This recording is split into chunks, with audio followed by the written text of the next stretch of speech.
Halo teman-teman Kelontong Ruru, hari ini kita akan membahas tentang bagaimana cara membuat ampularia roset atau keluar crowning seperti ini ya. Jadi hanya kantongnya aja dengan daun yang sangat kecil. Nah, walaupun pada konten-konten sebelumnya Kelontong Ruru udah sering bahas, tapi kan karena tercampur, jadi mungkin teman-teman ke skip ya infonya. Jadi kali ini khusus untuk bahas roset aja pada ampularia. Nah, yang pertama-tama kita belajar dulu gimana sih ngebedain roset sama basal. Jadi secara umum kalau roset itu contohnya seperti ini ya. Jadi dia daunnya kecil banget, bahkan mungkin hanya tendrilnya aja. Terus udah langsung keluar kantong seperti ini. Nah, sedangkan kalau basal bisa kita lihat di sampingnya. Jadi tanamannya langsung gede ya, ada daunnya. Kelihatan kan bedanya, kalau ini daunnya masih kelihatan banget terus kantong. Kalau yang di sisi sini ampul hot lipsnya tuh bahkan hampir cuman tendril doang. Bisa kita lihat di sini daunnya juga kecil, bentuknya pedang grasil seperti ini, tapi kantongnya gede tuh. Nah, contoh-contoh lain juga bisa kita lihat di sini. Kalau ini adalah basal karena langsung gede daunnya. Sedangkan untuk yang Black Miracle ini bener-bener yang layak disebut roset ya. Jadi untuk kasus ampularia itu dibagi dua, ada ground roset, yaitu roset yang tumbuh di area bawah, kemudian juga ada aerial roset seperti ini, roset yang memang tumbuh di batang-batang atas. Bisa kita lihat ya, ini beneran roset karena seperti yang udah Kelontong Ruru jelaskan, daunnya itu kecil banget, kemudian tendril dan langsung kantong. Nah, kemudian yang paling sering teman-teman tanyain, gimana sih caranya bikin ampularia ngeroset kayak gini? Itu faktor yang utama nomor satu tentunya adalah kesabaran. Kalau teman-teman nggak sabar dalam memelihara nepe, tolong kasih mereka waktu, karena mereka juga butuh beradaptasi. Kenapa? Karena untuk membentuk roset seperti ini tentunya butuh perakaran yang baik. Kalian bayangkan ya, dengan perakaran yang masih sedikit, belum stabil, baru kita repotting, gimana caranya mereka mendapat tenaga dan pasokan metabolisme untuk membentuk kantong sebanyak ini. Jadi tentunya teman-teman harus sabar ya. Dan kemudian yang kedua adalah triknya, biasanya dari pengalaman Kelontong Ruru, semakin sempit potnya dan semakin lebat atau semakin masif perakarannya, nepe akan cenderung memicu lebih banyak nudul atau basal. Karena dengan perakaran yang sedemikian masif, itu bisa dibilang mereka surplus energi. Jadi mereka harus mengeluarkan daun sebanyak mungkin untuk mengolah metabolisme atau menjaga keseimbangan metabolisme ya. Mungkin ini ada kaitannya juga dengan hormon-hormon pada tanaman, terutama auksin yaitu hormon perakaran dan sitokinin. Sitokinin ini adalah hormon yang berperan penting dalam pertumbuhan nodul atau roset seperti ini. Nah, kemudian tipsnya yang ketiga tentunya adalah kelembapan tinggi.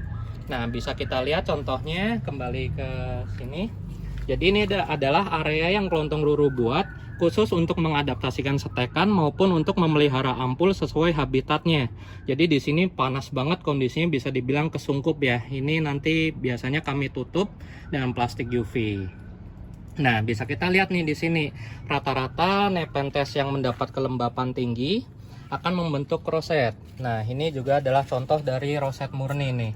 Bisa dibilang daunnya hampir nggak ada, tapi kayak misteri ya, nongol kantong-kantong kayak gini entah dari mana. Nah, ini juga tanamannya udah gede banget, kemudian juga potnya kecil ya, jadi dia bisa memicu roset.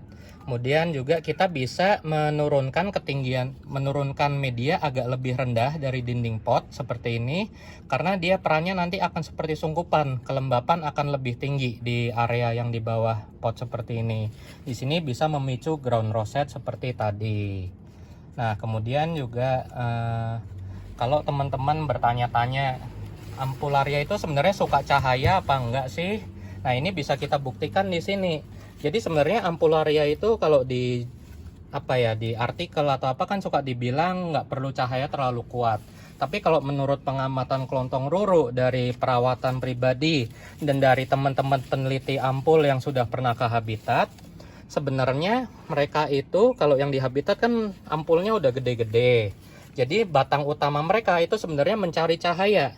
Sedangkan yang di bawah-bawah itu walaupun nggak dapet cahaya, tapi kan mereka terhubung dengan batang utama yang udah entah kemana dan biasanya udah naik ke atas pohon. Jadi mereka tetap menyukai cahaya ya, kalau kesimpulan dari kelontong ruru. Seperti bisa kita lihat di sini batang utamanya udah tinggi. Jadi dia yang akan mencarikan cahaya sebagai sumber tenaga fotosintesis untuk pembentukan roset.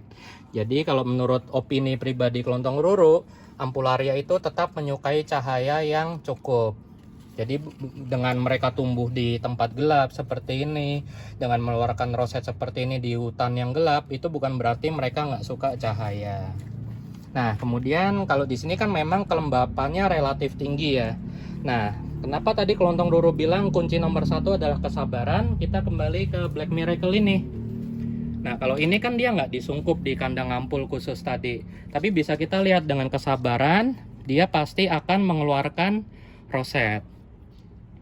Jadi apapun yang kalian dengar di forum, mau bilang medianya harus apa, itu biasanya yang penting adalah kesabaran. Selama media kalian tepat, kemudian kalau kalian lihat di sini ya, banyak yang bilang medianya harus poros juga segala macam, di sini enggak tuh. Kelontong ruru justru pakai tanah gambut. Tanah gambut tuh lihat banget ya, cenderung nggak poros. Ini pure tanah gambut yang kelontong ruru pakai. Dan dia tetap ngeroset seperti ini. Jadi walaupun di sini kelembapannya nggak tinggi, tapi sampai bisa ngeluarin areal roset seperti ini atau roset udara di batang utama, ini tentunya membutuhkan cukup kesabaran aja. Dan tentunya nutrisi yang cukup ya, karena di sini kelontong ruru semuanya rawat dengan diberi makan. Makanan yang kita beri itu selain pupuk Osmocote Decastar yang rendah N, yaitu yang komposisinya adalah 6-13-25. Kemudian juga kelontong ruru rutin masukin tepung jangkrik, tepung serangga lainnya, atau kelontong ruru semprot atau masukin ke kantong dengan pupuk anggrek dengan dosis yang minimal. Oke, sekian teman-teman, semoga membantu. Jadi sekali lagi untuk membuat Ampularia roset, sebagai kesimpulannya yang utama tentu adalah kesabaran, beri waktu mereka untuk tumbuh dan beradaptasi. Yang kedua adalah kita bisa menggunakan pot yang ketinggiannya kita turunkan seperti ini, jadi akan membuat kelembapan lebih di area ground atau akarnya. Kemudian juga yang ketiga, kita beri kelembapan seoptimal mungkin, entah bisa dengan misting atau bisa dengan kita taruh-taruh di antara tanaman lainnya. Kemudian juga yang keempat terakhir adalah nutrisi. Kalau nutrisinya tercukupi, mereka bisa bermetabolisme dengan baik. Oke, sekian teman-teman, terima kasih.